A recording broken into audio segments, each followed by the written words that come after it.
The committee will come to order. Without objection, the chair is authorized to declare a recess of the committee at any time. This subcommittee is continuing its examination and call for immediate federal action on PFAS. I now recognize myself for 5 minutes to give an opening statement. Good afternoon.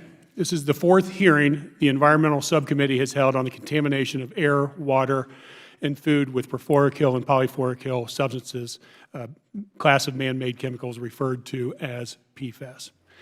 Our previous hearings have established the scientific facts about these chemicals. They do not degrade, earning their nickname forever chemicals. And they are toxic to humans, having been linked to serious adverse health outcomes such as low fertility birth defects, suppression of the immune system, thyroid disease, and cancer. We have heard witnesses testify to the pervasiveness of PFAS contamination in America's water, air, and food supplies. Some of them are here today. At our hearing in September, we heard about the actions of certain corporations to downplay the scientific research linking these dangerous chemicals to serious adverse health effects and to conceal this evidence from the American public. Today, our goal is to urge this administration to take immediate federal action to regulate and clean up these dangerous chemicals. You know, at these hearings, we public officials tend to speak perhaps a little too clinically. We say PFAS chemicals can cause birth defects and cancer in humans.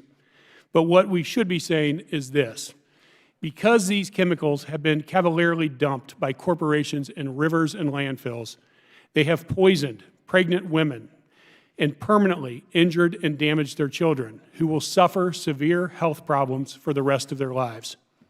People have lost their spouses, parents, and other loved ones. People have been saddled with medical bills they cannot afford, and that will put them into massive long-term debt, sometimes for the rest of their lives. We've got people who are just now realizing they've been drinking contaminated water for years, who have to pray each day that they don't get sick and their families don't get sick. So even now, we might speak about the PFAS crisis in terms that sound impersonal and bureaucratic, like saying we need to regulate these chemicals and set maximum contaminant levels. What we're really trying to say is that we need government to save people's lives by protecting them from dangerous chemicals they did not know they were drinking and wouldn't have drunk if the truth had not been shrouded by them from corporations that knew for decades how toxic these chemicals were and are. We need the federal government to protect people because we've seen what happens when it leaves it to corporations. And you know, in what has become an intensely partisan environment here in Congress, this is one issue on which the two parties really can find agreement. The ranking member of this subcommittee to my right, James Comer, said at our July 24th hearing on PFAS, quote, "It is bipartisan that we want clean drinking water. It doesn't matter if you are a conservative or liberal or moderate, we all want clean drinking water. There is no question about that."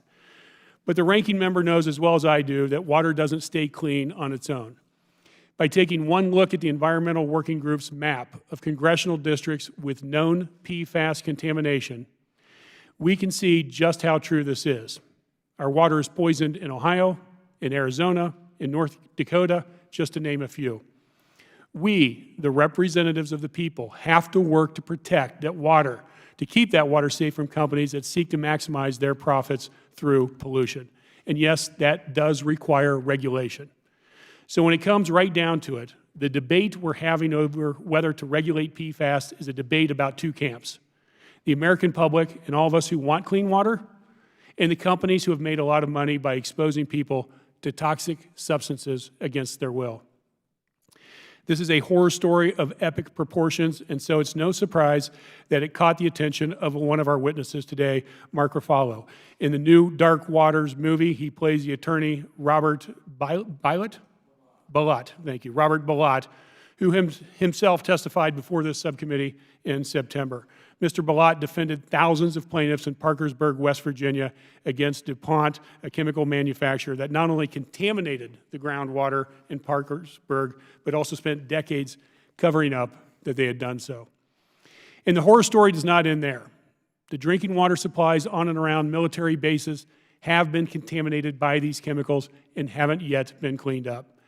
These men and women answered the call of duty and risked their lives for our country, and yet they can't safely take a drink of water from their canteen. This is a tragedy, plain and simple. Mark Favors, a U.S. Army veteran, is here with us today to share his story and those of his family members who are suffering the human cost of PFAS contamination on and around military bases. The Environmental Protection Agency needs to set maximum contaminant levels under the Safe Drinking Water Act, not just for the two most notorious types of PFAS chemicals, PFAS and PFOA, but for PFAS as a class of more than 5,000 different man-made chemicals. And the Department of Defense needs to commit to cleaning up contamination around military sites expeditiously and work with the urgency this crisis demands to find an alternative to the PFAS-containing firefighting foam used in training exercises. The EPA has announced that it will issue its proposed regulatory determinations for PFAS and PFOA by the end of the year, and it can't come soon enough. But it is imperative that Americans be kept safe from all PFAS chemicals. The fact is, we don't know the full extent of the effects these chemical alternatives to PFOA and PFAS will have on humans. But the scientific evidence thus far suggests that these chemicals are toxic, that they do bioaccumulate in the human body, just like their predecessors. Do we really want to be sitting here 50 years from now asking ourselves why we didn't take action on these so-called alternatives? The same way we're sitting here in the year 2019 asking ourselves why we didn't regulate PFAS and PFOA earlier. I hope we take the opportunity to learn from our mistakes rather than repeat them. We are finished with being hoodwinked by corporate interests. We are done being placated, being told we're moving forward when we're actually standing still. The American people are paying attention, and I promise you all that I will work relentlessly with my fellow members here to ensure that you have the freedom to drink water from your faucet and your well without worrying that it will someday give you cancer. I will work to ensure your safety. The United States should not be a place where your water can kill you. Before I invite the subcommittee's ranking member, Mr. Comer, to give his opening statement, I want to say a few words about the conduct we witnessed from our minority at our last hearing on tailpipe emissions, rollbacks, and federal policy to address climate change. You know, it's not always fun being in the minority, and Republicans are going through a tough time right now, being forced to defend a deeply unethical president. But there is no excuse for trying to shut down a hearing that this subcommittee convened in good faith in an effort to ensure Americans' right to breathe clean air. The minority requested and was granted their own witness for that hearing. Yet neither Mr. Comer nor any of my other colleagues in the minority ever came to me or my staff before the hearing to broach any concerns. Frankly, when my Republican colleague from Arizona made the motion to adjourn, I wasn't even sure he was still a member of the subcommittee because I can count on 2 fingers how many times he's attended these subcommittee meetings. But he did find the time to come and try and shut down a hearing on climate change policy and Americans' right to clean air. Those actions were not in good faith. I certainly hope that, in the future, my Republican colleagues would have the courtesy and the decency to come to me beforehand to raise any concerns they might have. I should also point out that when we Democrats were in the minority, we never once, not once, tried to adjourn one of the committee's hearings. In a sad way, my Republican colleagues' stunt at the last hearing represents exactly what is wrong with their party's entire approach to addressing the most important environmental issue of our time. They just ignore the problem, put their heads in the sand, and try to shut down any attempt to promote smart policy that addresses scientific reality.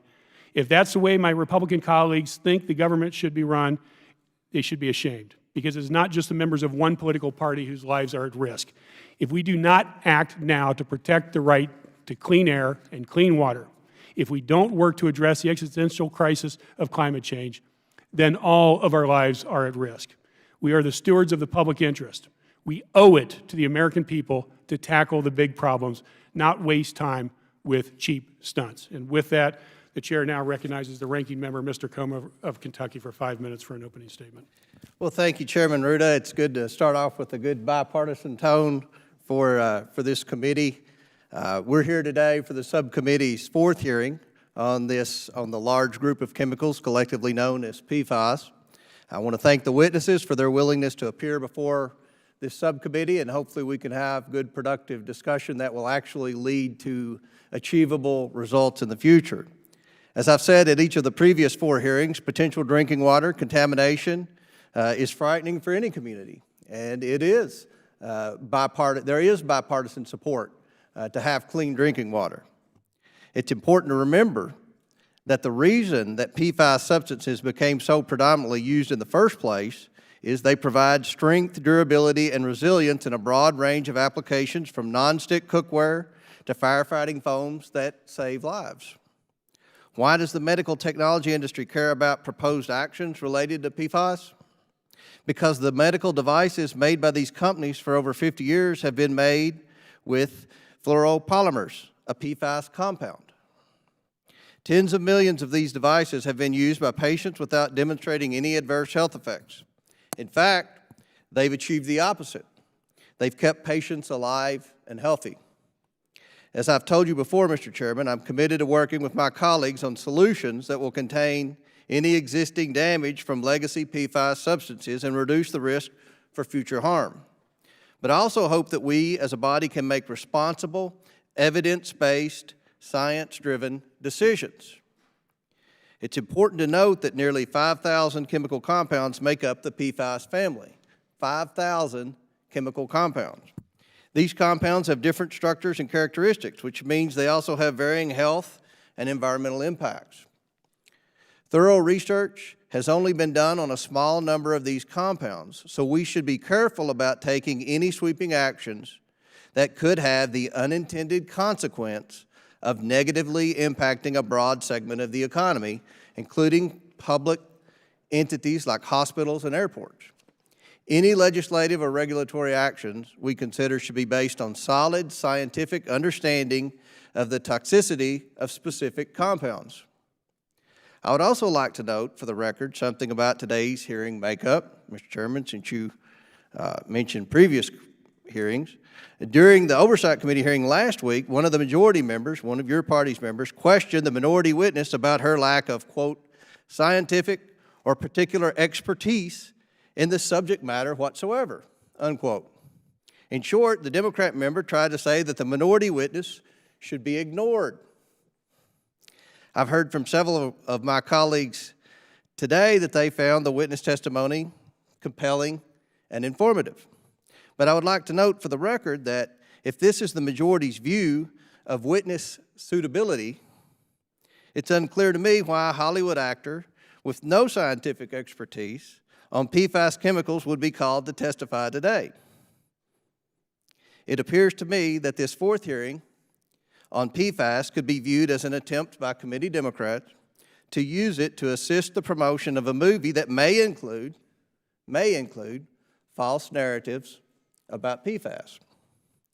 This is similar to the last hearing on Mr. PFAS Chairman, in September. I object to the ad hominem attacks on Mr. Ruffalo. So noted. Please continue. This is similar to the last hearing on PFAS in September, which featured a plaintiff's attorney in ongoing litigation against the chemical industry, as well as paid expert witness involving those cases. Today we have the actor who is portraying that same plaintiff's attorney testifying. Now, I'm a firm believer in the broad authority of congressional oversight, but I become very concerned when Congress uses its investigative tools in ways that can interfere with or give the appearance of interfering with ongoing litigation. I hope the subcommittee will commit to doing its best to refrain from interfering or appearing to interfere with ongoing litigation as we move forward. Today, I would like to spend some time discussing EPA's PFAS Action Plan, which the agency released in February of this year. In it, EPA outlined several short and long-term actions to minimize risk, increase scientific knowledge about the broad range of PFAS substances, prevent exposure, and clean up existing contamination. That's what our goal should be in a bipartisan manner. A few weeks ago, the EPA sent 2 actions from the PFAS Action Plan to the Office of Management and Budget for review. The first action would allow the public to provide input on adding PFAS to toxic release inventory. Members' time has expired. Mr. Chairman, with all due respect, you went over a few seconds as well. Please I'll- wrap up your comments. The second action would ensure that certain persistent long-chain PFAS chemicals cannot be imported into the United States without notification or review. The two actions taken in late September show the continued commitment by EPA to implement the PFAS action plan. Thank you, Mr. Chairman, and again, I'd like to welcome the witnesses here today. Thank you.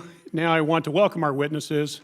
We have Mark Ruffalo, actor, producer, and activist. We have Scott Faber, Senior Vice President for Government Affairs, the Environmental Working Group. Mark Favors, U.S. Army veteran, member of Fountain Valley Clean Water Coalition. And Mr. Tiger Joyce, President, American Tort Reform Association. Please stand. Raise your right hand. I will begin by swearing you in. Do you swear or affirm that the testimony you're about to give is the truth, the whole truth, and nothing but the truth? So help you God. Thank you. Please be seated. Let the record show that the witnesses answered in the affirmative. The microphones are sensitive, so please speak directly into them. Are they called it?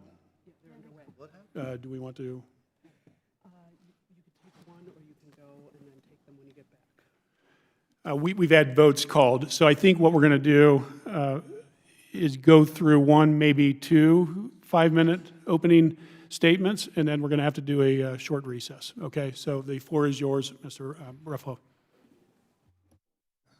Thank you very much, and I'm honored to be here today and have the opportunity to testify. My name is Mark Ruffalo, and I'm honored to play the role of Rob Alott in the upcoming film Dark Waters. You've already heard testimony from Rob, so you know that Rob has dedicated his life to protecting all of us from PFAS. What you may not know is that Rob has risked everything, including his career and his own health, to uncover one of the greatest corporate environmental crimes in history. So he should be seen as a true American hero. It was Rob who uncovered what this committee has now shared with the American people, that by the 1950s, 3M knew that PFAS could build up in our blood, that by the 1960s, DuPont and 3M knew that PFAS could be toxic, that by the 1970s, DuPont and 3M knew that PFAS was indeed building up in the blood of all of us and harming their own workers, and that by the 1980s, DuPont knew that PFAS was contaminating the tap water of nearby communities. But that's not all. Rob not only discovered that these toxic chemicals were building up in our blood, he also sounded the alarm, sharing what he found with the EPA. And also, Rob secured the funding through a legal settlement with DuPont to undertake the biggest human health study of toxic chemicals ever. Thanks to Rob, and independent experts reviewed the blood work and medical records of 70,000 people whose water had been poisoned by DuPont. That study found a probable link between PFOA and cancer and 5 other serious diseases, including reproductive and immune system harm. Hundreds of subsequent studies have found that PFAS chemicals, including replacements for PFAS chemicals, like the new Gen X, pose many of the same risks. Here's what we now know. We know that PFAS are called forever chemicals because they build up in our blood and our organs. We know that PFAS chemicals have been linked through animal, worker, and human studies to serious health problems. But, Mr. Chairman, we have done absolutely nothing. We have not stopped industrial releases of PFAS into the air and water. We have not stopped PFAS from being used in food packaging, cookware, cosmetics, and other everyday consumer products. We have not stopped the use of PFAS in firefighting foams, nor have we cleaned up legacy PFAS pollution. This is decades. There is still no legal requirement to filter PFAS from tap water, so more than 100 million Americans today are likely drinking water contaminated with PFAS. Nor is there any legal requirement to clean up the most contaminated sites. So who is paying for this failure to act? It's the people. People like Sandy Wynn Stelt, whose husband died from liver cancer after a nearby tannery poisoned the drinking water with PFAS.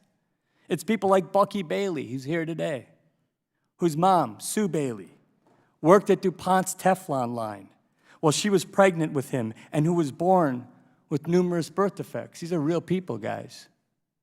It's real people, Mr. Chairman.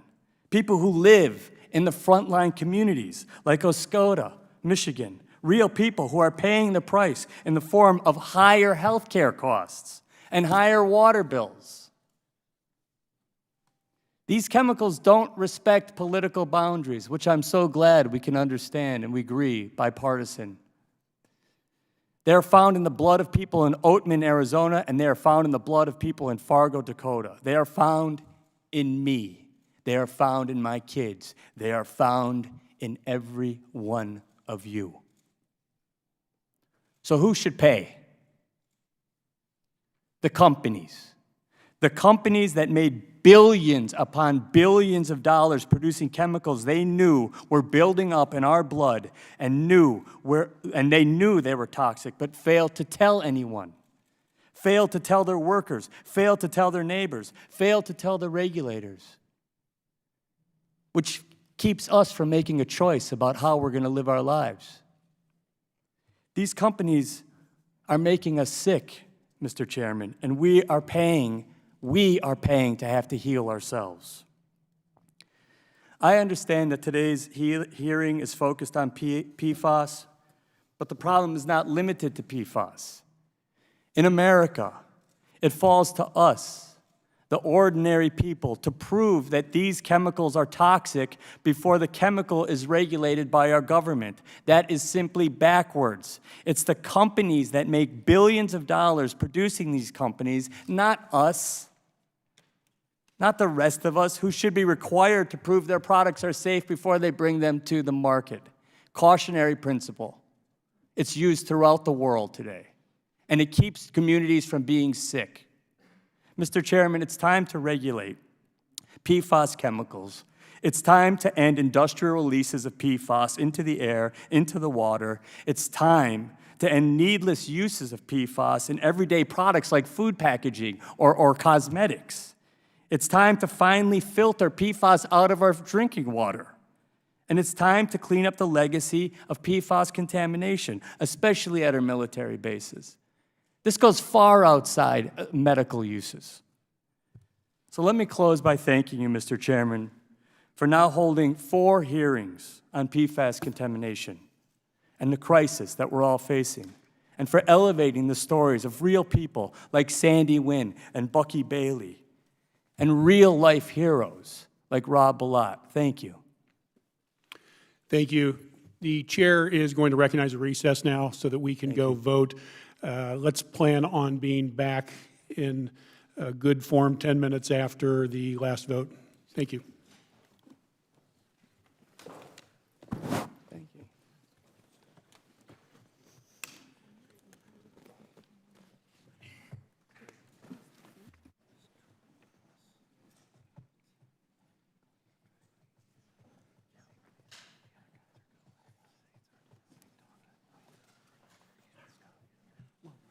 I could see you.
Well, like elementary school, recess is over. The committee is back in order here. I think we left off with Mr. Ruffalo, so Mr. Faber, you now have 5 minutes for opening testimony. Great. Thank you, Mr. Chairman and members of the committee. My name's Scott Faber. I'm testifying today on behalf of the Environmental Working Group, a national environmental health organization that has fought to address the PFAS contamination crisis for more than 2 decades. I know you have many questions, so I'll just quickly summarize my testimony. To date, PFAS has been detected in the groundwater or tap water of more than 1,300 communities, including 14 communities in Ohio, 20 communities in Pennsylvania. Just a few weeks ago, EWG testing revealed 10 different PFAS in the drinking water of Louisville, Kentucky. And as Mr. Ruffalo said, it's probably the case that more than 100 million Americans are drinking tap water or eating food contaminated with PFAS. Nearly all of us have PFAS in our blood, including our babies. Because PFAS have been linked to cancer and harm to our reproductive and immune systems, we must take immediate steps to reduce ongoing PFAS releases and to clean up legacy PFAS contamination. Despite the risks, the well-documented risks of PFAS, hundreds of manufacturers, can still release unlimited amounts of PFAS into the air and water and have no duty to tell anyone. Despite the risks, PFAS can still be used in food packaging and migrate into our food. Despite the risks posed by PFAS, biosolids contaminated with PFAS can still be applied to farm fields and build up in our food crops, animal feed, and ultimately in all of us. Despite all of these risks, PFAS can still be used in firefighting foams that seep into our drinking water supplies. Despite the risks posed by PFAS, badly contaminated sites still do not have to be cleaned up, including contaminated sites on or near our military installations. Thankfully, Mr. Chairman, this Congress is finally treating PFAS contamination with the urgency it deserves. More than 40 bills and amendments, many of which are bipartisan, have been introduced to reduce ongoing PFAS releases and clean up legacy PFAS contamination. Earlier this year, the House passed the National Defense Authorization Act that would quickly end DoD's use of fluorinated firefighting foams and PFAS in food packaging, would regulate industrial PFAS releases into our water, and expand efforts to monitor for PFAS. The NDA also designates PFAS as hazardous substances, which will kickstart the cleanup process at the most contaminated sites and ensure that polluters pay their fair share of cleanup costs. This morning, the House Energy and Commerce Committee began to consider 17 PFAS bills, including bills to regulate PFAS discharges into the air, require more PFAS reporting by industry, and to increase funding for water utilities to filter PFAS from our drinking water. No American, as you said, Mr. Chairman, should ever have to wonder if their water is safe to drink or if their food is safe to eat. But if, after decades of inaction, we may have finally begun to reverse the tide of PFAS pollution. Thank you, Mr. Chairman. Thank you, and you recognize some of the past efforts of members of Congress. One of them is here with us today, Representative Kildee, and without objection, he shall be permitted to join the subcommittee on the dais and be recognized for questioning of the witnesses. Glad to have you here. And with that, the chair now recognizes Mr. Joyce for 5 minutes for his opening statement. Chairman Ruda, Ranking Member Comer, members of the subcommittee, thank you for allowing me to be here on behalf of the American Tort Reform Association. I'd like to make it clear at the outset that I'm here as an advocate for lawsuit reform to discuss the overall impact of excessive litigation on legal businesses, as well as its impact on the laudable goal of environmental remediation. Be clear, I am not here as a scientist or to express a position on environmental policy or regulation. The American Tort Reform Association believes that civil litigation should not be used to punish businesses today for making products many decades ago when they have substantial public benefits, particularly those that were developed or demanded by the government. So-called PFAS substances are precisely that type of product, and they are the subject of a fast-growing number of lawsuits brought by individuals as class actions, as well as cases brought by state and local governments. Since the 1950s, thousands of substances that constitute PFAS have made possible important breakthroughs like surgical gowns and drapes that protect patients and healthcare providers against airborne pathogens. They've allowed us to have implanted medical devices and improved protective gear for firefighters, chemical workers, and military personnel.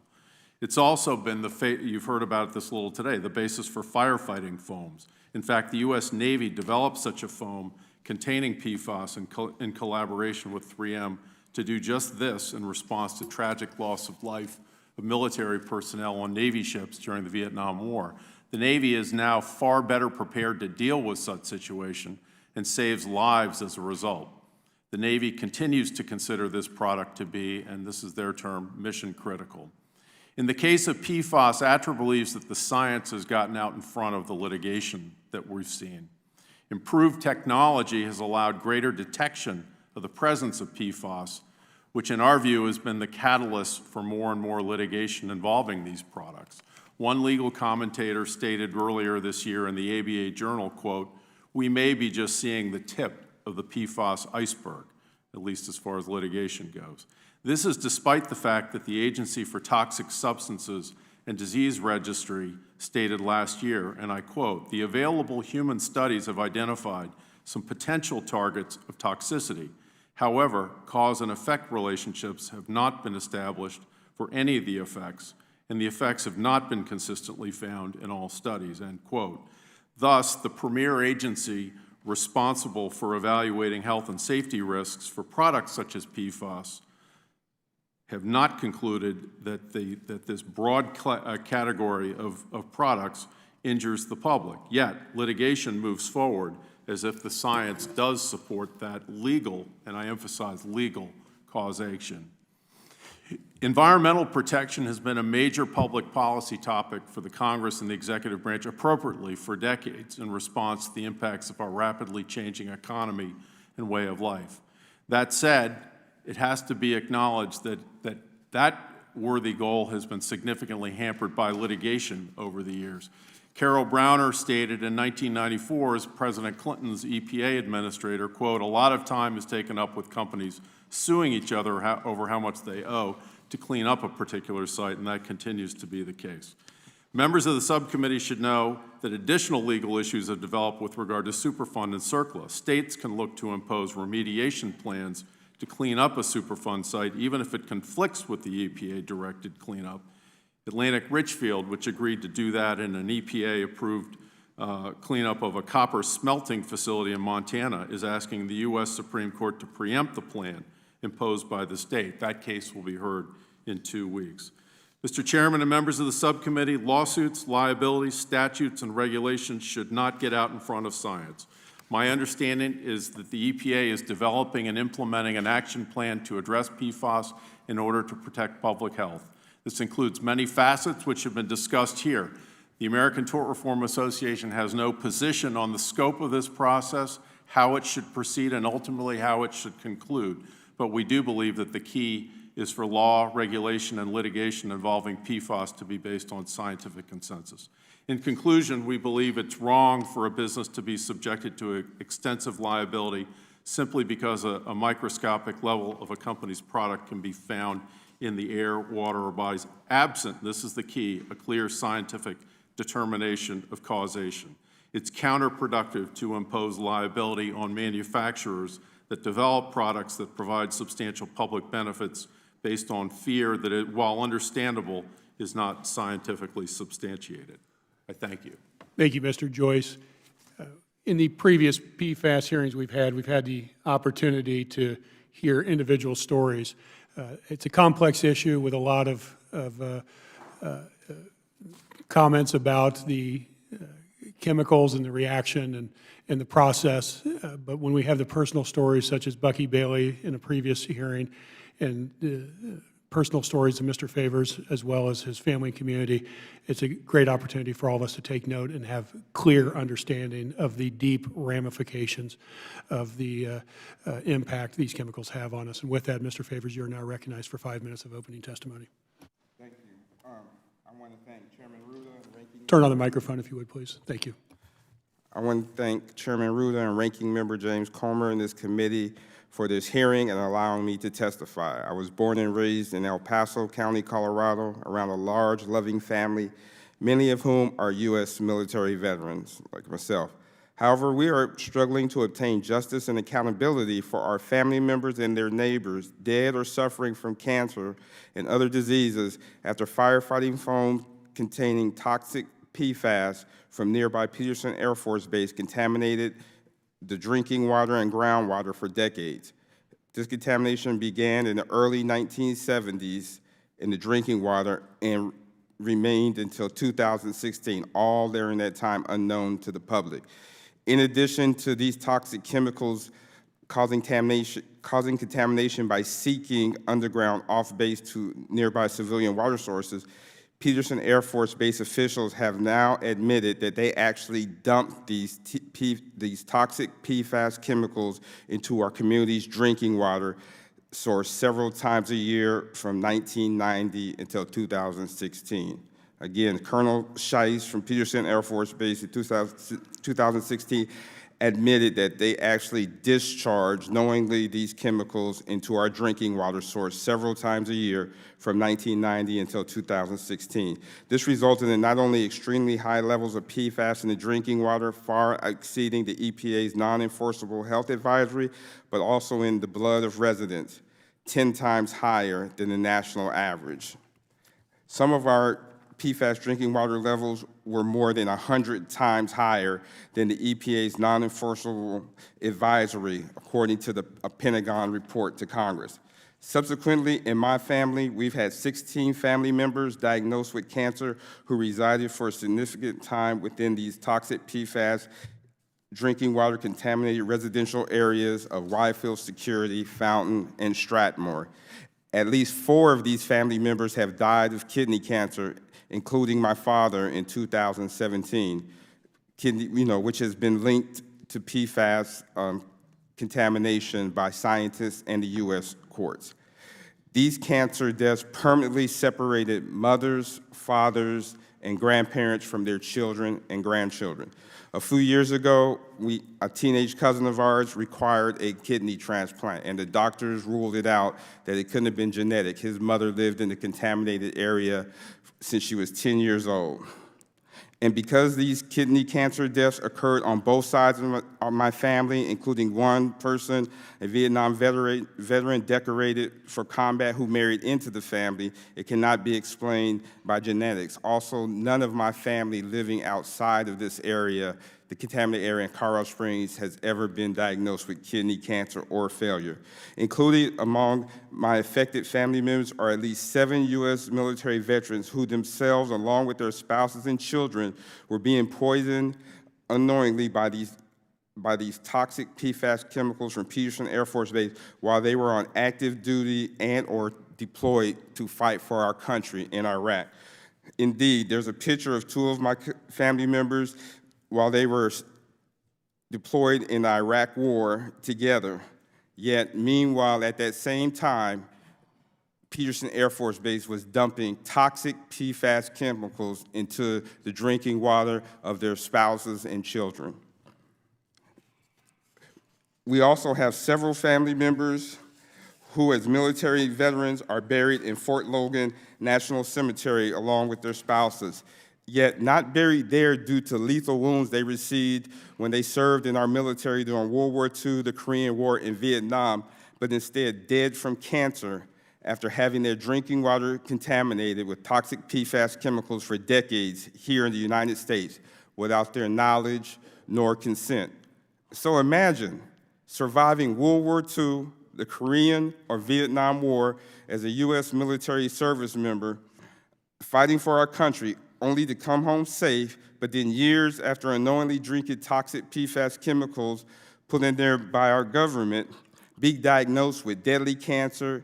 And in the case of member Leonard M. Haynes, not only are you stricken with deadly cancer, but so are your wife, child, and grandchild. A grandchild who at the age of 39 was buried last year, dead from cancer, leaving behind 2 daughters and a husband. And we also just buried my Aunt Ivory, pictured here in Fort Logan National Cemetery last month. My cousin Princess died of kidney cancer at 55, who was raised in the area. The Colorado Health Department, they did an investigation and found that lung, bladder, and kidney cancer rates were significantly higher than expected in the contaminated areas versus the non-contaminated areas. But then they chose not to investigate, stopped the investigation along with the EPA, because they said they didn't have the money, and the DOD's been in charge of the investigation since then and has given us information on a need-to-know basis and has denied us to be a resident advisory board. And also now they've admitted that the Air Force Academy's contamination from PFAS is just as large as Peterson. You know, they never offered any blood tests, nor has the state of Colorado set legally enforceable statewide PFAS drinking water levels. And when the Colorado Health Department tried to induce a site-specific standard, a groundwater standard for PFAS, the Pentagon said it would not apply to the military because they have sovereign legal immunity. And the Air Force knew about these warnings from years from their own scientists. In fact, Fort Carson, which is in our same county, 10 minutes away from Peterson Air Force Base, a DOD agency, the U.S. Army Corps of Engineers, told them in 1991 to stop using PFAS-laden firefighting foam and to replace it with something non-hazardous. Meanwhile, a 10-minute drive away, another DOD facility decided it was a great idea to dump those same toxic chemicals into the drinking water. And also in 1997, an Army study told the soldiers to treat the firefighting foam as something toxic to the environment. So if the Defense Department via the Army didn't have to wait for EPA guidance in 1991 and 1997, why do they have to wait? Why are they not doing anything based on EPA guidance now? So here we have two U.S. military bases in the same county, 10 minutes apart. A DOD agency tells one, ban the PFAS, they do it. The other one says, you know what, we'll just dump it into the drinking water source. I want Congress to investigate that and figure it out. Right now, I've used up all my time, but what I want to say is, my mother worked for Peterson 40 years. From Colorado Springs, serving in the military is part of our culture. We will continue to serve in the military. My niece just called me last week saying she wants to join the Navy.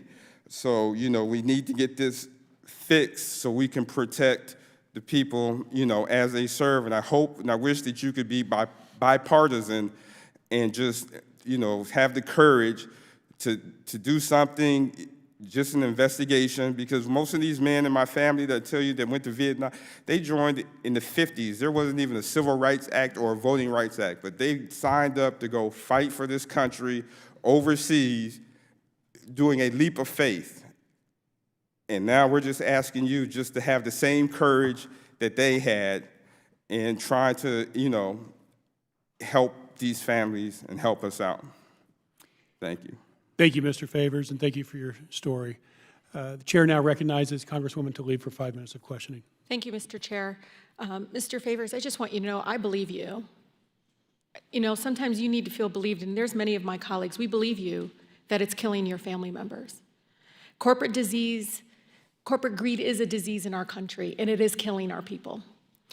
And I don't know how many of you all know, I know Mr. Joyce doesn't believe in science, but did you all know that 99% of Americans have toxic PFAS chemicals in their blood? 99% of Americans. In the 1950s, 3M scientists knew that PFAS would get built up in blood. In 1960s, DuPont and 3M knew that these chemicals were toxic. By the 1980s, these companies knew that PFAS exposure caused birth defects in animals like rats and further health outcomes in humans. Internal company documents have been made public that confirm that they all knew. They all knew. And what I'm more and more frustrated with is that it's like this so what approach. You know, there's a sense of urgency, I think, with many of my colleagues from Michigan and, of course, our chairman, who's been leading this fight from day one. But there's this attitude of, so what? And so I want to ask you, Mr. Favors, if there's anything, if there's one thing that you can tell every single American across the country about PFAS, what do you want them to know? That, you know, after 69,000 people gave blood samples in West Virginia, it was linked to cancer and diseases. And, you know, it's no coincidence. Like I tell people, my grandmother decided to move to this area. She only has one sister. She was dead 11 years later. My grandmother's only sister is 98 years old and lives alone. You know, so, you know, we just keep seeing, and I've asked for a congressional investigation. I said, I don't even want to jump to conclusions, but we can't even get a transparent, comprehensive investigation like what happened with Flint or these other crises or what's happening at the border. You know, my family members are being separated from their children based on government action. So I just want the same vigor and the same help that other issues are getting. You know, and I appreciate that. Mr. Ruffalo and Mr. Faber, what more can we do in Congress to shine the light of decades of cover-up and misinformation? And that's my worry, is this constant misinformation, but also how do we combat this whole, like, so what attitude? Because I want you to know, Mr. Favors, this is our 4th hearing. We've had investigative hearings. I actually look at my colleagues come one of the new ones here. After the investigative hearings, we'll follow up on letters. We'll do the things that we need to do based on what we heard in those investigative hearings. But then we have these kind of political tactics that are happening. And again, corporate interest, corporate greed is tainting our democracy in a way that it drives away some of my colleagues to having the political courage to do something. But Maybe going to all of you. Just... Yeah, thank you. So to you all, how do you combat that? How do we combat that as Congress, of this so what attitude and this misinformation out there? If I knew that, the world would be a different place. I just want to comment, Mr. Comer, I know you care about this because you said you did. And I guess it's really like an opening of our hearts to our brothers and sisters in the world, you know. When we decided to make this country, we gave up our freedoms and we gave up our tax dollars in order for, and by giving those things up, we made an agreement with this country that they would take care of us people. And I think part of the disease that we're seeing in the world, in America today, is a feeling that somehow that covenant that we made has been broken, and that we've become slavish to corporate interests and economic interests, and we've lost our connection to our fellow men and women and children.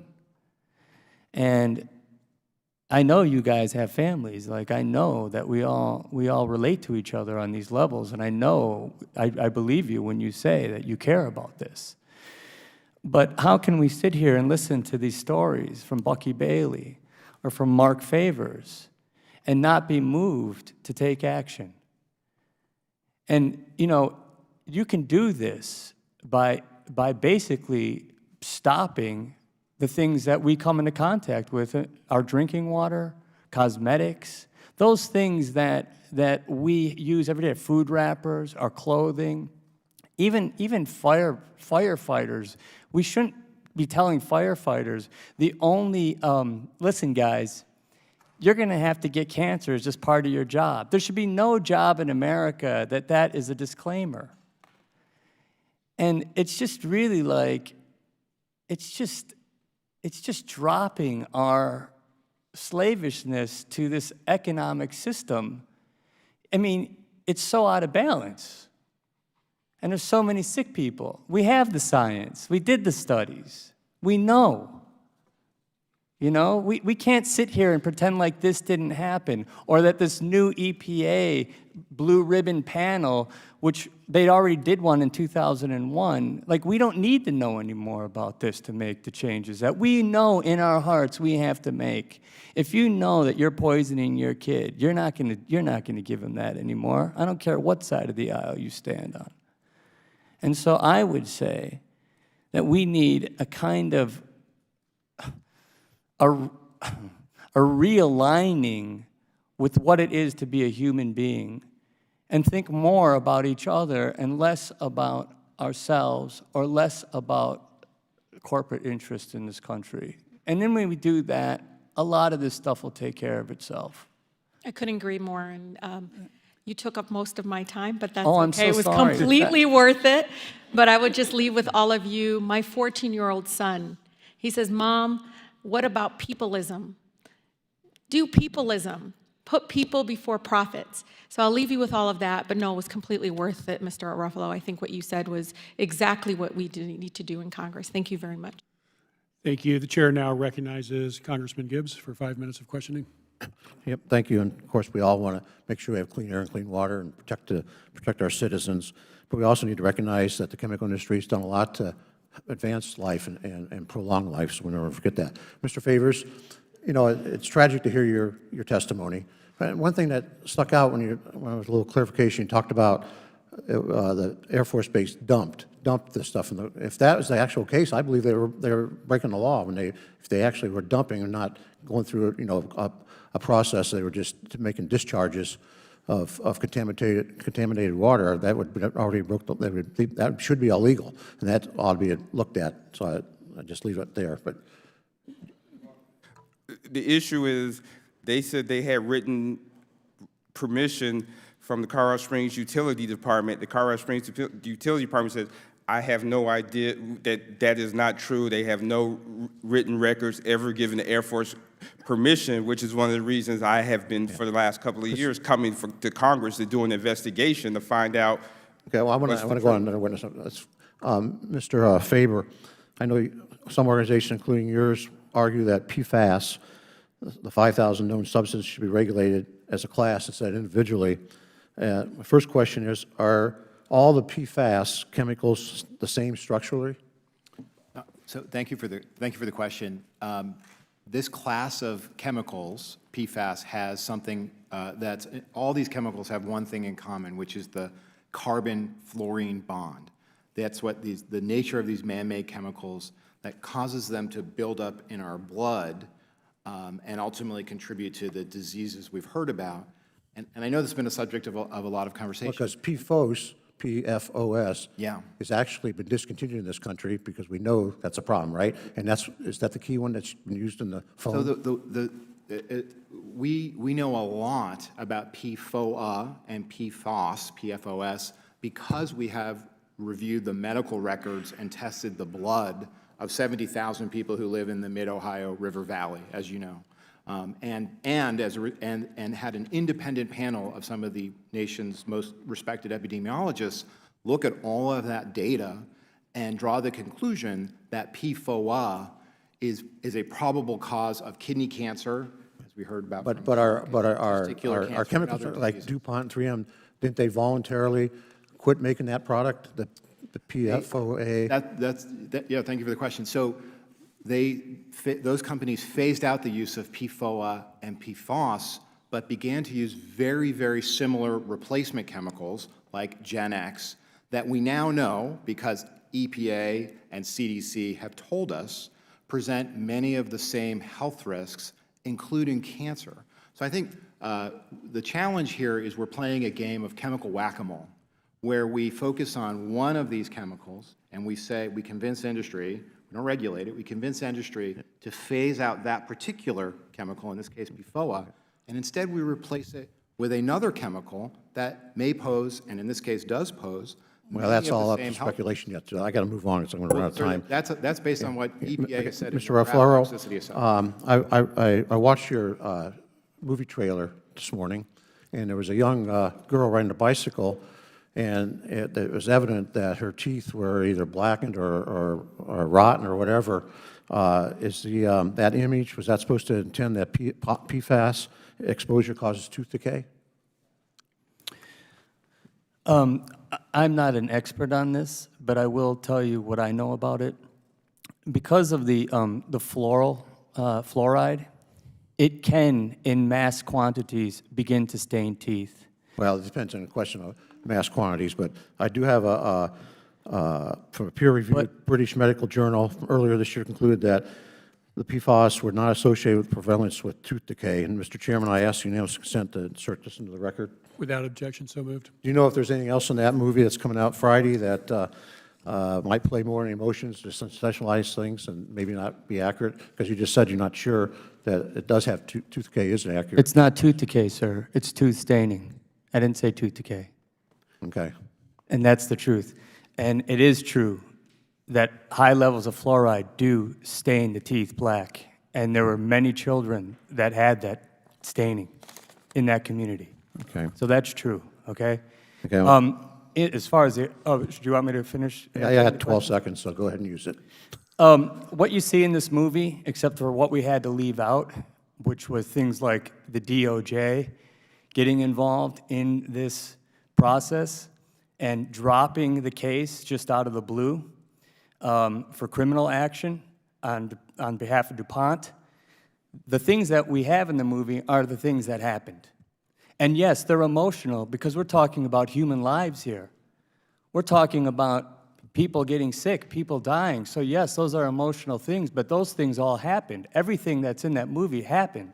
I think it's interesting that the movie's coming out Friday. We're having this hearing today, so I kind of wonder what's going on here, but I think it's a little bit inappropriate. Well, we with could talk litigation about going that. I'd be willing to talk about that. Members' time has expired. The chair recognizes Congresswoman Ocasio-Cortez for 5 minutes of questioning. Thank you, Mr. Chair. I think it's quite funny how the matters of people's lives are being diminished by such horrible allegations. But what I also find laughable is the idea that something like a movie can cause us to hold a congressional hearing, because I want to get to the bottom of something. I've pulled a list of about 30 corporations that have employed registered lobbyists this year to advocate on their behalf before Congress to discuss PFAS policy and legislation. And I'd like to seek unanimous consent to submit these list of corporations to the record. Without objection, so moved. Some of these corporations include oil companies like Shell, ExxonMobil, and Phillips 66. 3M this year alone, in 2019, has spent $2.5 million on outside lobbying alone. That doesn't even include inside lobbying. We have DuPont, which has spent a large amount of money on inside lobbying. ExxonMobil has spent $5.1 million of lobbying. Those are the folks who are not at this table. And so when we make accusations, I can say, along with this document, that there are people spending far more money to purchase our public policy than a movie trailer right now. So I can assure the opposition that that is the case. One thing that I am concerned with, and Mr. Chairman, I'd like to also submit a second memorandum and enter to the record where a Department of Defense memorandum from just last month, where the department appears to be disregarding safety recommendations from the EPA regarding PFAS groundwater contamination. Without objection, so moved. Mr. Favors, I'm confused by this, because we now have the Department of Defense saying that we don't need to worry about this to the EPA. Can you shed any light as to why that is? Why they say they don't need to worry about it? Yes.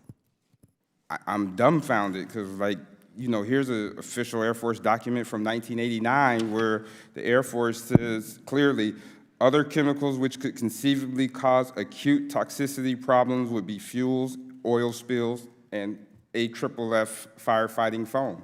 So there's been tons of research where they've done it. I mean, ironically, the U.S. Army Corps of Engineers, who told the Army to replace it in 1991, is the same agency that the Air Force is using now to investigate their PFAS. So we're saying, so the Army has said this is dangerous, the Air Force in the past has said this is dangerous. U.S. Army Corps of Engineers and, yeah, Air Force scientists and Air Force, personnel have said, yeah, it's dangerous. Yet we just have a memo from just last month, the Department of Defense saying this is not. That's why we need subpoenas issued for this, and we need a comprehensive investigation from Congress, like it happened with Flint and other big tragedies. I concur with you, Mr. Favors. Mr. Ruffalo, I think one of the things that you alluded to earlier in this story is that at the core, this is a story about corruption. And that corruption has, this level of political corruption has essentially poisoned people's blood. Can you tell me a little bit about you alluded to there being an activist's life being ruined or impacted by this, or the fact that there were mysterious shutdowns of this investigation. Can you tell us a little bit about some of those anecdotes and strange occurrences? So for something like this to happen at the level it did, there either had to be extreme malfeasance on the corporate level, which we see from the story, but there were things that seemed to happen that this got lost in the EPA, it got lost in the DOJ, and you have to wonder what political forces were working at that time to make this story disappear. I mean, this is, I'm a filmmaker. I tell stories. This is a significant story. This is millions of people being contaminated with a company that knew it was happening even before they brought the actual product onto the market, and we don't know anything about it. We're sitting here today discovering this.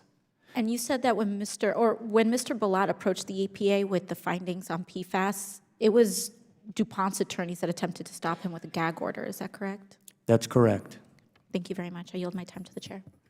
Thank you. The chair now recognizes Mr. Keller, Congressman Keller, for 5 minutes of questioning. Thank you, Mr. Chairman. Mr. Favors, thank you for your service to our country. It's very much appreciated. Mr. Faber, I'm glad to notice that you mentioned in your testimony that there is language addressing this issue included as part of the NDAA. So it's not like we haven't done anything. We are trying to get things done. So I appreciate you recognizing that. And Mr. Chairman, I commend you on recognizing that this is a complex issue. So thank you for doing that. And with that, I'd just like to cover a few things here. Last week, the majority of this committee held a hearing on abortion, where the only pro-life witness was attacked for not having, quote, scientific or particular expertise in this subject matter whatsoever, end quote. This week, the majority is once again trying to inappropriately use this subcommittee to sway public opinion and rush to try and regulate an industry where more research is required, research that should be done by scientists and subject matter experts.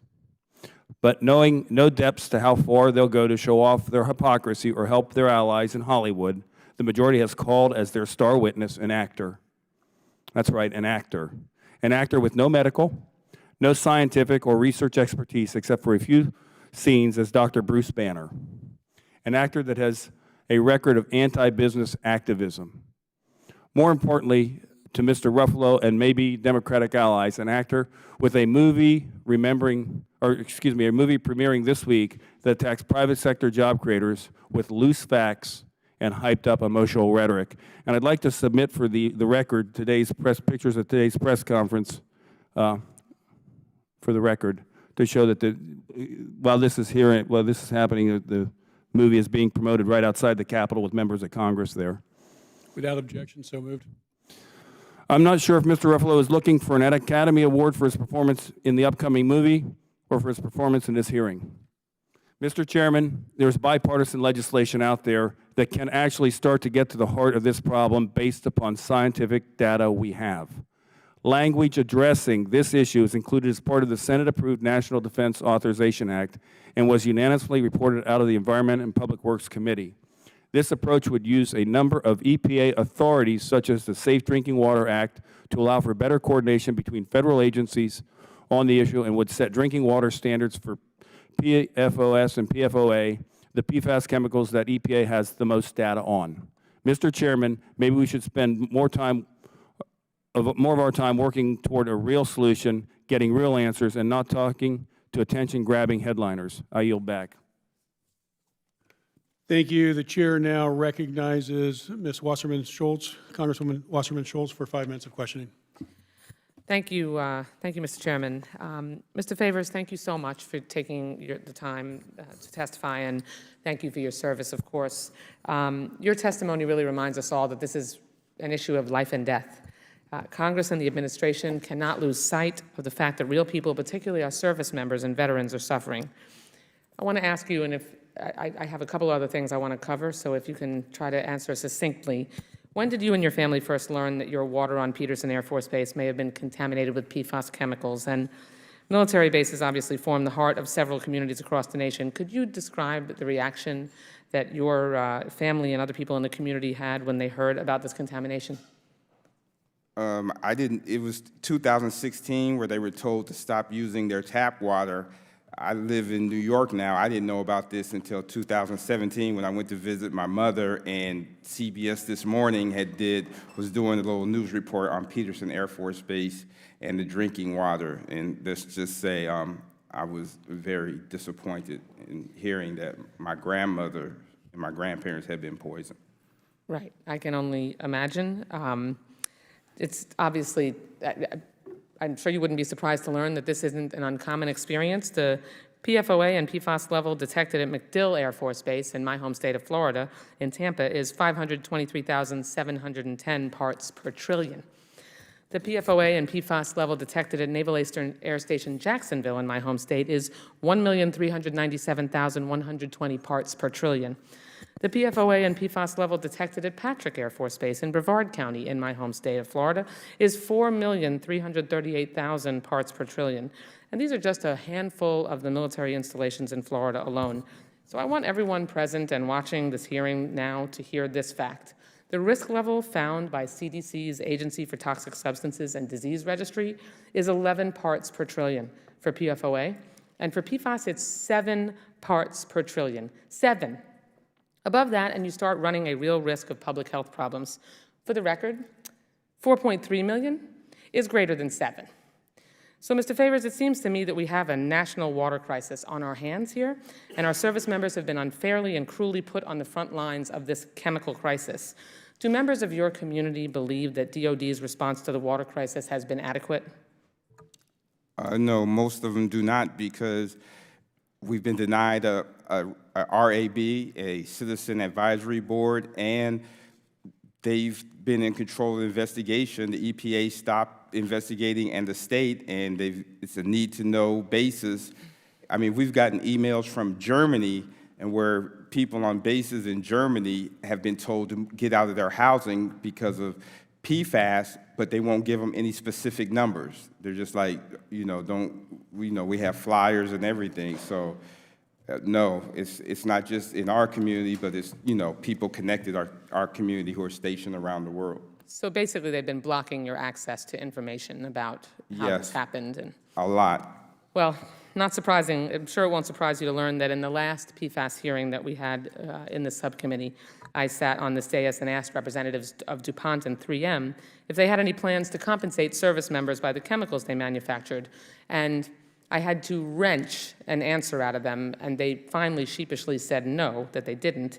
I told them, and I'll reiterate here, that I don't know how they sleep at night. Mr. Favors, what is your reaction to hearing that these polluters continue to deny responsibility and refuse to help people like you and your family? It's difficult because the period of contamination, the Air Force says from 1970 to 2016, per Colorado's strict 2-year statute of limitation, a lot of my grandparents and family members that fought in World War II and in Vietnam, because they died before 2014, they're not able to sue anyway. So this isn't about sue, and plus there's not enough money in the U.S. Treasury to compensate for poisoning my grandmother. So, you know, we're just trying to get justice and accountability, but everybody wants to pass the buck, so Well, that's why we're here. as a cancer survivor myself, I certainly can personally understand how devastating that is when you, as I have, face your own mortality and stare it right in the face.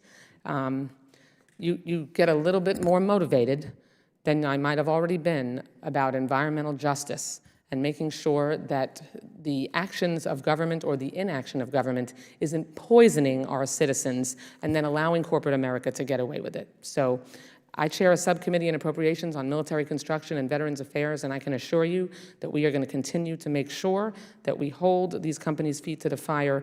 We've added $60 million above the president's budget request for this cleanup, and we'll continue to fight by your side. Thank you. I yield back the balance of my time. Thank you. The chair now recognizes Mr. Comer for 5 minutes of questioning. Thank you, Mr. Chairman, and again, I want to reiterate the fact that I think we all support clean water and trying to get a sensible solution to this problem. I want to reiterate what Mr. Keller said. There are efforts, bipartisan efforts, to try to fix this problem. And Mr. Favors, I wholeheartedly support if any families have been poisoned intentionally by corporate America, that they get compensated for that. And I want to make sure that if they get compensated, they get what they're due and not have scenarios where big corporate law firms take an overwhelming cut of the money. With that, I want to ask Mr. Joyce, let's talk about these lawsuits. Have you seen an increasing trend of state attorneys general contracting with outside law firms to conduct environmental litigation against corporations on states' behalf? Yes, we have. I think that that kind of litigation is becoming more common in a lot of areas, and I would just extend that to beyond the states to individual communities, sometimes counties and cities. On what basis are these outside law firms paid typically? Is it a contingency fee basis, or how are they paid? I think overall that's the typical process. In your experience, have state attorneys general been forthcoming and transparent about their relationship with outside law firms in these matters? Well, I think there's a lot is known about it, and I think organizations like ours sometimes will go on the record and ask them to provide, and oftentimes they have to indicate if a law firm enters into a contract with the state, it has to be done publicly. According to your testimony, the American Tort Reform Association released a report called For Profit or For the Public Interest, which documents how local governments are increasingly accepting invitations from private plaintiffs' law firm to bring lawsuits. Can you describe why you feel this is a dangerous path to go down? Well, I think our perspective is really kind of in multiple parts. The first off is, and this is not to disparage anybody that's involved, but whether it's you in Congress, members of the executive branch, or state attorneys general and others, your responsibility is to protect the public, serve the public interest. Lawyers operating on a contingency fee basis, and again, this is not an indictment of them, but they have a profit motive. And I think those can be fundamentally incompatible. Any litigation brought by a governmental entity should serve the public interest, not the private interests of lawyers. But we think that that's important. Right. Has there been a rise in the number of PFAS lawsuits brought by plaintiffs' attorneys in recent years? We are seeing more and more of it, and it's a growing area. I think we highlighted that in the report that you mentioned. In your opening statement, you stated it's troubling when the civil justice system is used today to punish businesses for making products decades ago that had substantial public benefits, and in some cases were developed or demanded by the government itself. PFAS chemicals have helped in the past many people's lives, correct? I think so, yes. And the U.S. Navy worked with 3M to develop firefighting foams containing PFAS to help save lives. Is that correct? Yes, that's my understanding. And I've said this in in testimony before in the 3 previous hearings that my firefighters union in Kentucky said that, you know, very important that they have the tools when they were aware of the PFAS testimony and everything, that they had the tools necessary to put out fires and to save their lives. So, you know, this is something that has been used in the past to do good things. This is something that the government required companies to do.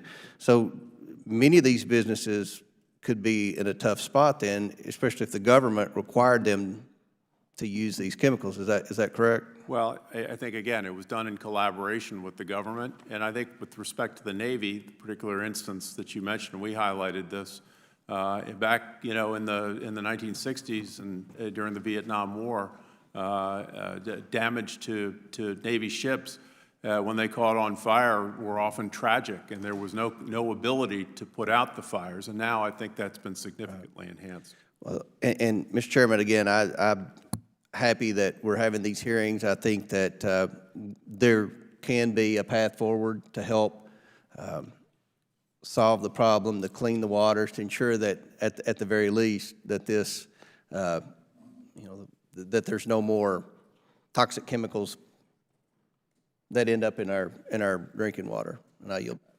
Thank you. The chair recognizes Congressman Kildee for 5 minutes of questioning.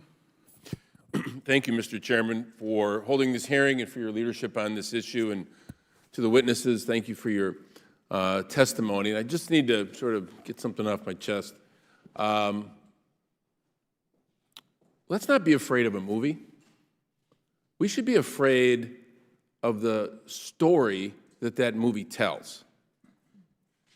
So I know it's fun and maybe sport for some on the other side to want to attack anyone who's in the business of telling these important stories. But I will tell you one thing. As a guy who represents a community that was poisoned and overlooked, I'll take help from anyone who will step up and help tell this story to the American people. And when I needed help in Flint, Michigan, a lot of my friends here helped. Mark Ruffalo showed up in Flint, Michigan to help bring attention to that crisis. So Mark, keep doing what you're doing, because the way we change policy is by informing people of what policy that's currently in place is doing to them. And right now, the policy that's in place in this country is poisoning people. And it's our responsibility to do something about it. So don't be afraid of a movie.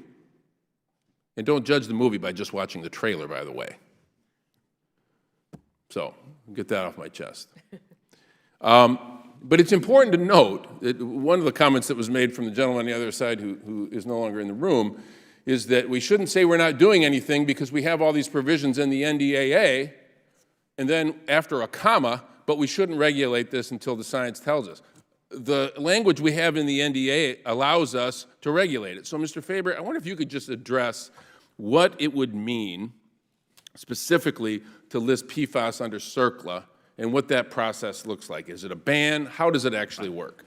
Thank you for the question. This is a really important question because there's a mistaken assumption that designating PFAS as a hazardous substance would be a de facto ban.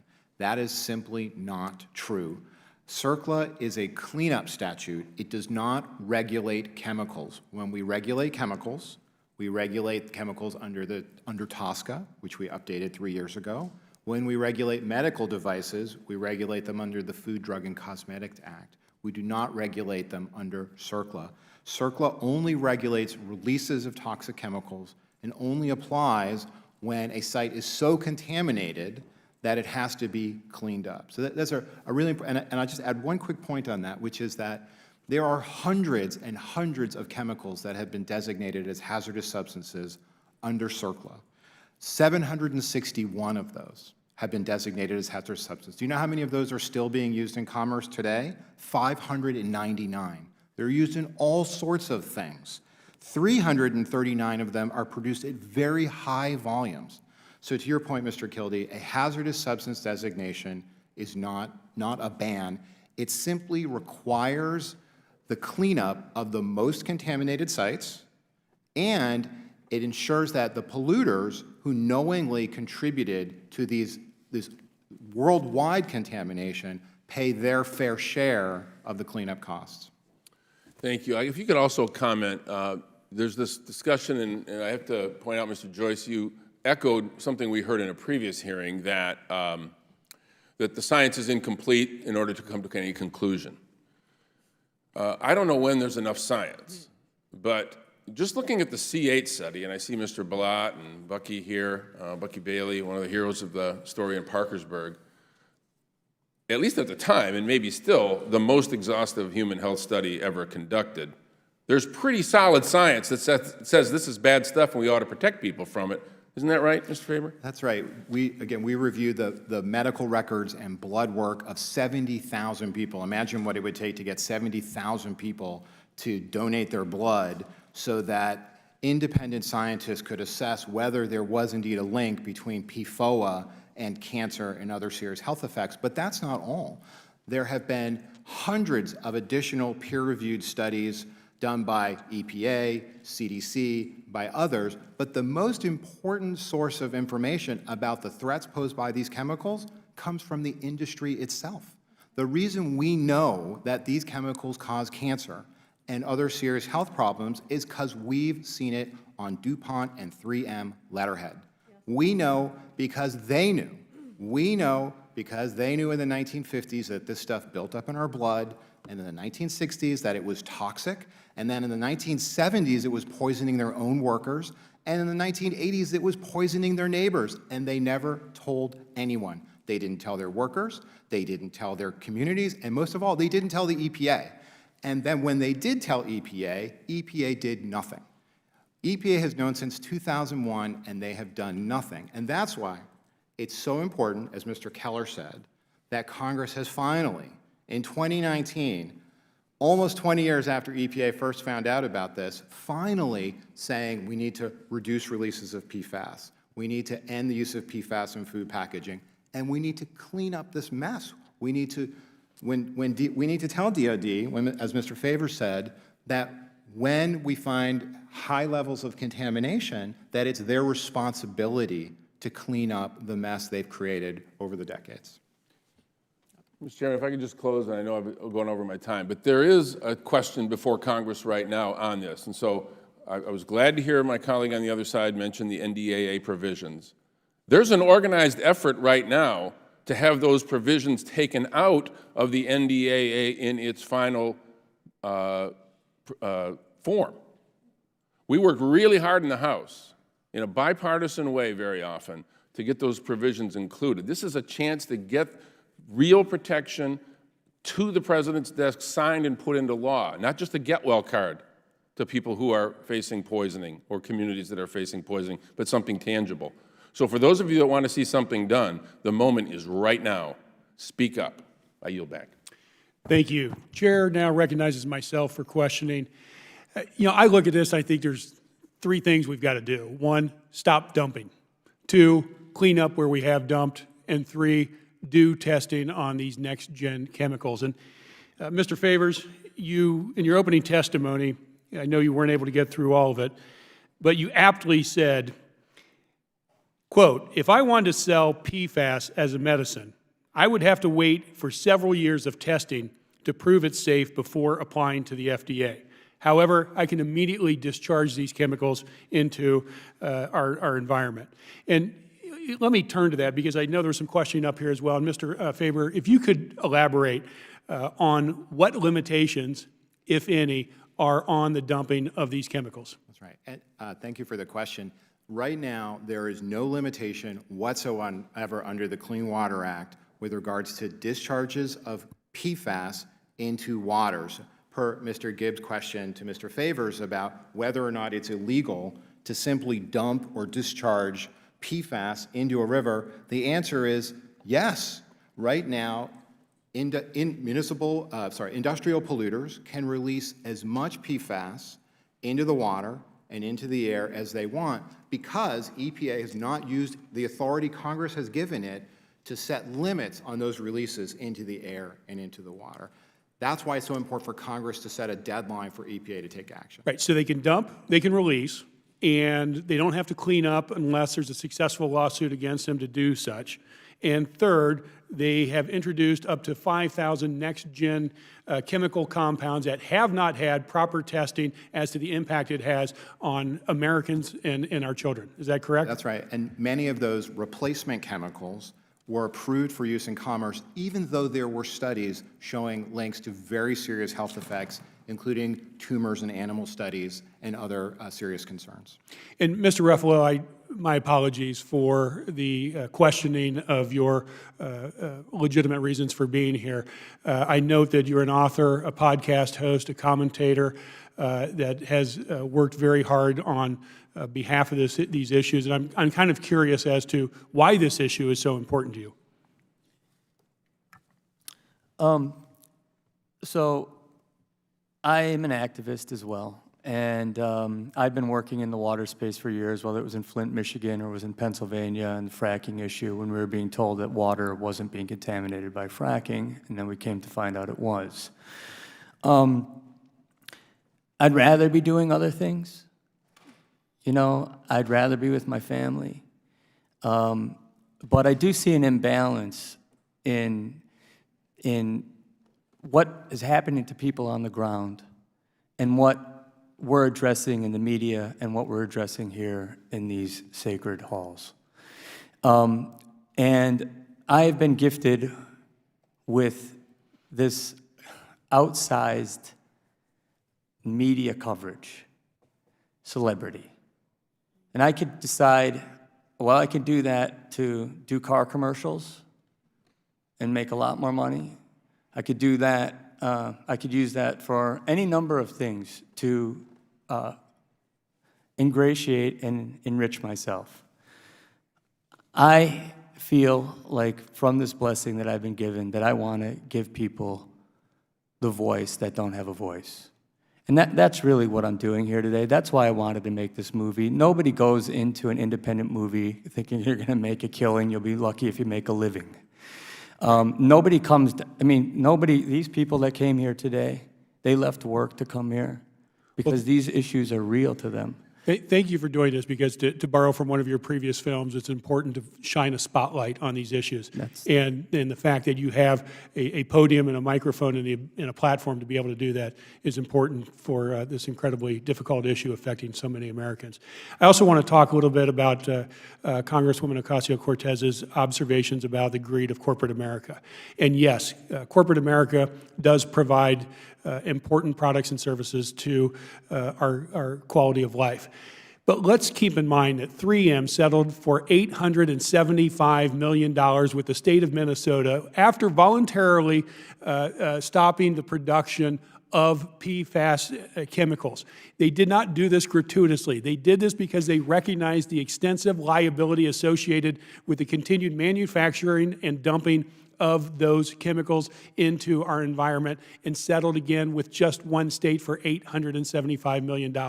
And the reason that they have so many lobbyists and give so many campaign contributions to so many people that operate here on the Hill is because they want to maintain as little liability as possible, and it's our job to make sure we hold them accountable.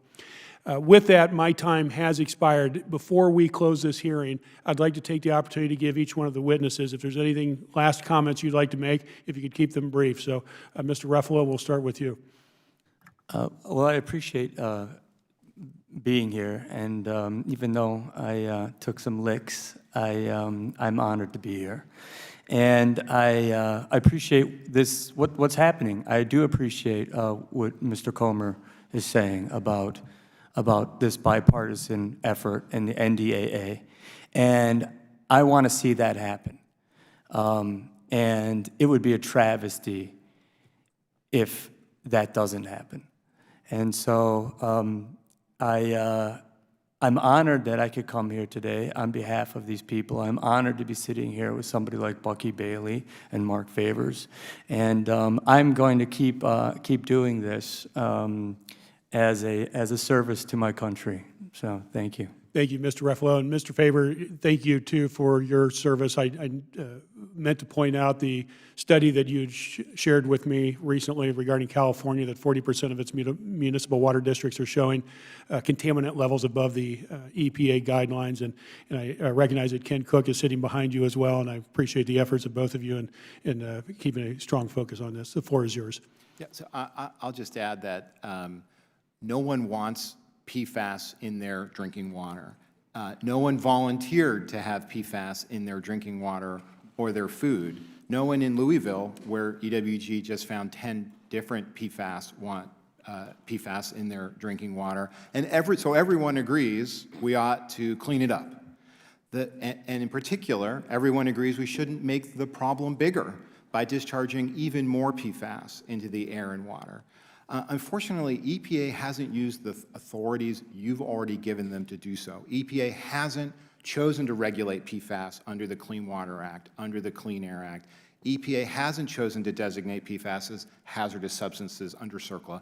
And until we do those things, until we force EPA to do those things, we will continue to discharge even more PFAS into the air and water. We will continue to tell communities in Colorado that the DOD does not have to clean up legacy PFAS contamination. So, and the last thing I'll just say is, I think we all agree we don't want to make this problem bigger, and that we should begin to clean it up. But the other thing I think we ultimately, the hazardous substance designation fight in the NDA is about who pays. Should it be, if we simply say we're going to take it out of the water, then it's just all of us who are going to pay in our water bills. And so the real question is whether or not the companies that knowingly polluted all of these rivers in Kentucky, where there are very high levels of PFAS in northern Kentucky, rivers in Michigan, rivers all across the country, whether it should just be all of us who have to help pay for those costs, or whether it should be the companies who should have to pay their fair share. And that's really the question Congress will answer in the next few days. Thank you, Mr. Faber. Mr. Joyce. Mr. Chairman, thank you, and thank you again to the members of the subcommittee. You know, I would simply say that public health and protecting the environment are the responsibility of the Congress and the agencies that you fund and authorize and direct to do that important work. My point in being here today was simply to talk about the litigation in this area. But as far as whatever should be done according to what's best to serve the interests of the public, my organization, I suspect overwhelmingly people would agree, that should be done. We should protect Mr. Favors and those who serve our country. We should protect all of us. It should be reasonable. It should be science-based. I'm here simply to talk about the aspect with the litigation and making sure that litigation, regulation, all of them are based on science, the best judgment, and that those who are in the best position to protect the public and the environment are doing that work and working to support the American people. Thank you. Thank you. Mr. Favors. I want to thank you, and I hope that this committee takes seriously what seems like a bipartisan olive branch from Mr. Comer and Mr. Gibbs, where we need to get to the bottom of were these discharges that the Air Force did for 30 years authorized or not. And I think this is a perfect opportunity just to answer that question, to show bipartisan, start, sending letters and getting to the bottom of that. And just, just to say, this is real to our family. You can go to Fort Logan, grave locator, you can find these people, they are there, they are buried. And just to go back to the human touch, I just want to read a couple of sentences from my cousin's obituary in, where it says, Princess volunteered her time, treasures, talents to many organizations throughout her lifetime. Wherever she found herself, she stood out in crowds. Matthew 5:14, you are the light of the world. Princess nurtured her spiritual needs at various churches until she could no longer attend to declining health.